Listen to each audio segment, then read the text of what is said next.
నమస్తే, welcome to Bharati's kitchen. Viewers, మీకు ఇంకొంచెం హెల్ప్ఫుల్గా ఉండాలని, మీకు ఇంకొంచెం ఈజీగా ఆ కుకింగ్ మీకు చాలా తొందరగా చిటికలో అయిపోవాలని కూర పొడి తయారీ విధానాన్ని గురించి ఈరోజు మనం ఈ ఎపిసోడ్లో చెప్పుకుందామని అంతా ప్రిపేర్డ్గా ఉన్నాను.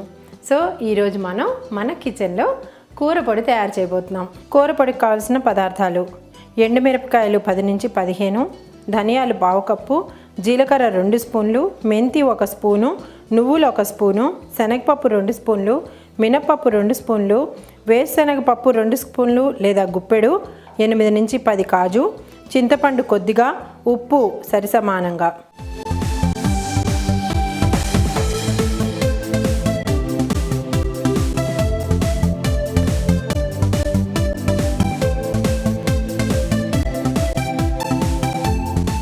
సో మనం ఏ కూర చేయాలన్నా సరే మనకి అత్తుకునేలా రావాలన్నా, ఆ కూరలో ఆ వెజిటబుల్ యొక్క ఫ్లేవర్ ఎన్హాన్స్ అవ్వాలన్నా కూర పొడి చాలా అవసరం అవుతుంది.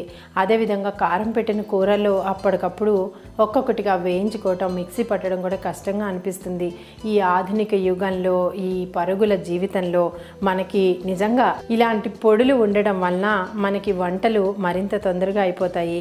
మరి ఈ కూర పొడి ఎలా తయారు చేయాలో చూద్దాం. వ్యూయర్స్, ముందుగా నేను స్టవ్ మీద మనకి కూర పొడికి కావలసిన పదార్థాలన్నీ కొద్దిగా డ్రై రోస్ట్ చేసి ఉంచాను. సో మనకి టైం ఎక్కువ పట్టకుండా తొందరగా నేను ఒక 2 స్పూన్స్ ఆయిల్, ఇది కూడా ఆప్షన్ అండి, యాక్చువల్లీ ఆయిల్ కూడా వేయకుండానే మనం డ్రై రోస్ట్ చేసుకోవచ్చు.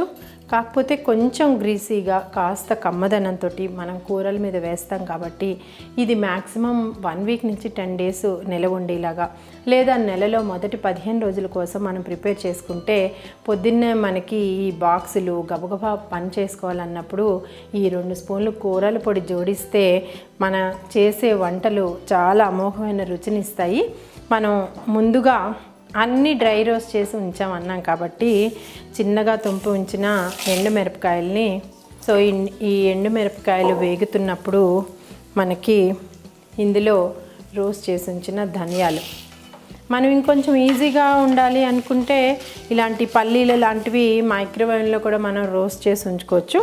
దాని తర్వాత మనం ముందు చెప్పుకున్నట్టు ఈ మెంతులు ఏంటంటే ఒక 1/2 స్పూన్ తీసుకుంటే ఈ మెంతి కమ్మదనం బాగుంటుంది కాబట్టి, మెంతులు ఆరోగ్యానికి ఎంతో మంచిది కాబట్టి మనం ఈ మెంతుల్ని, అలాగే 2 స్పూన్స్ శనగపప్పు, ఈ శనగపప్పు, అలాగే 2 స్పూన్స్ మినప్పప్పు, దాని తర్వాత 8 నుంచి 10 క్యాషూ నట్స్. మనం గ్రేవీ కూరలు అన్నిట్లోనూ నానబెట్టి రుబ్బుతూ ఉంటాము. ఇలా డ్రైగా పౌడర్ చేస్తే కాజులు చాలా కమ్మగా ఉంటాయి. సో ఈ క్యాషూ నట్స్, అలాగే మన దగ్గర ఒక గుప్పెడు లేదా 2-3 స్పూన్స్ అన్న ఈ పల్లీలు వేయించి పెట్టుకున్నవి.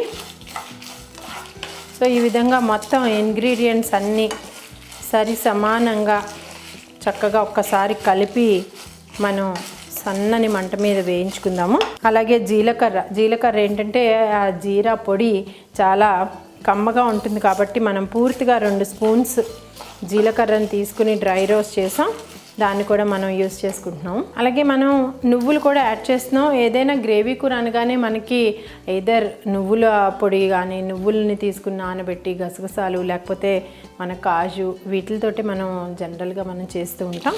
కాకపోతే నువ్వులు ఏంటంటే ఆల్రెడీ వేగి ఉన్నాయి, చాలా తొందరగా తక్కువ మంట మీద అవి స్ప్లిట్ అయ్యి వేగిపోతాయి కాబట్టి మనం కొంచెం ఇవి వేగిన తర్వాత నువ్వుల్ని యాడ్ చేద్దాం.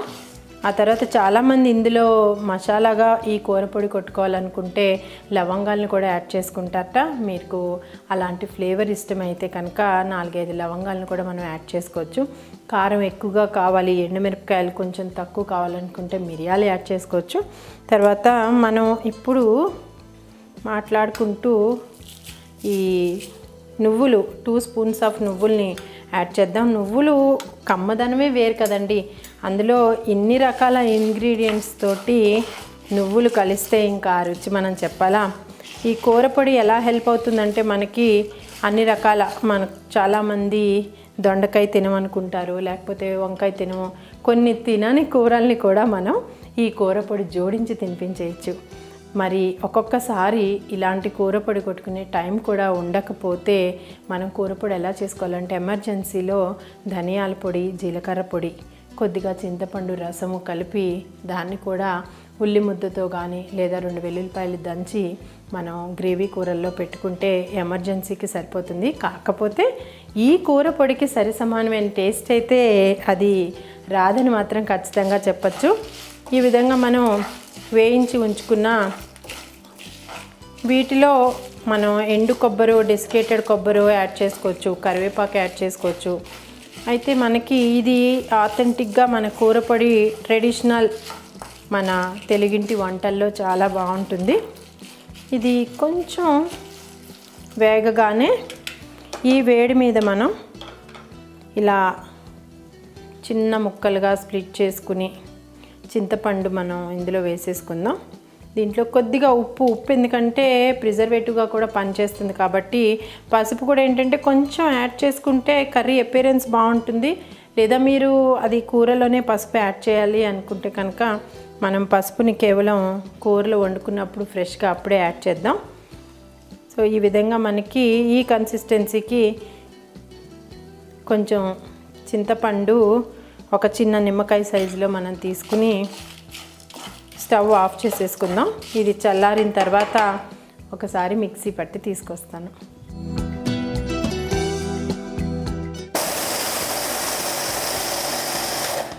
సో మనకి ఇది మరీ మెత్తగా కాకుండా కాస్త ఈ పప్పు గింజలు, నువ్వు గింజలు పంట కింద పడేలాగా మనం ఈ కూర పొడిని ప్రిపేర్ చేసుకున్నాం. కొంచెం ఆయిల్ వేసాం కాబట్టి చక్కగా మంచి మెరుపుతోటి చింతపండు, ఉప్పు అన్నీ కలిపిన కూరపొడి మనకి రెడీ అయిపోయింది. కాకపోతే కొంచెం ఇంకా వేడిగా ఉంది.